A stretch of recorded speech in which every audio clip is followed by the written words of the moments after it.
കഴിഞ്ഞ വർഷം പയറിന് കയറ്റി വിടാൻ വേണ്ടി കപ്പത്തണ്ട് നാട്ടി വെച്ചതാണ്. അതെല്ലാം കൂടെ പറിച്ചപ്പം പലതിൻ്റെ ചോട്ടിൽ നിന്നായിട്ട് കിട്ടിയതാണ്. നമുക്കിതൊന്ന് വേവിച്ച് നോക്കാം. പൊളിച്ചെടുത്തു. ഇനി നമുക്കിത് കഴുകി അടുപ്പത്ത് കൊണ്ട് വയ്ക്കാം. കറിയൊക്കെ എന്തുകൊണ്ട് വേഗമെന്ന് അറിയത്തില്ലല്ലോ, അതുകൊണ്ട് നമുക്ക് വെന്തില്ലെങ്കിൽ വിസിലടുപ്പിക്കാം.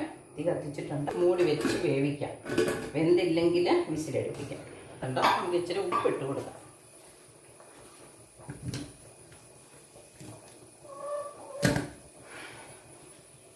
കപ്പ തിളച്ചോണ്ടിരിക്കുകയാണ്, ഉപ്പിട്ട് കൊടുക്കാം.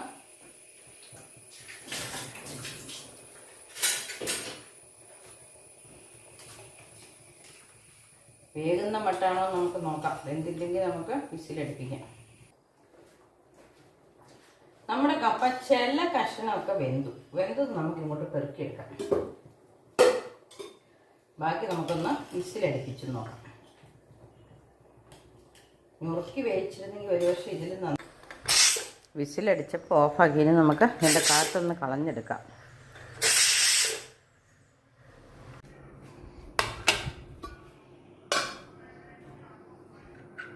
ഇനിയിപ്പം ഈ കപ്പയ്ക്ക് വേണ്ടിയിട്ട് മുളക് കഴിക്കാൻ ഒന്നും പറ്റിയില്ല. ഉരുളക്കൂട്ടി ഇച്ചിരി കറിയൊക്കെ കൂടി തിന്നാം.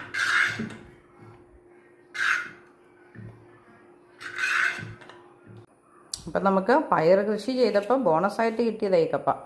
അതുകൊണ്ട് പിന്നെ രുചി കുറഞ്ഞാലും കപ്പയില്ലാത്ത കാലം ആയതുകൊണ്ട് നമുക്ക് കഴിക്കാം.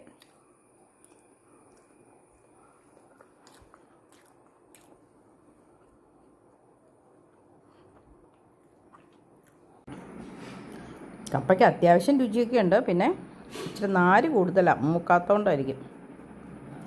വേരിച്ചിരി വലിപ്പം കൂടുതലുമാണ്. ഉണ്ടോ, നല്ല വണ്ണമുള്ള വേര്.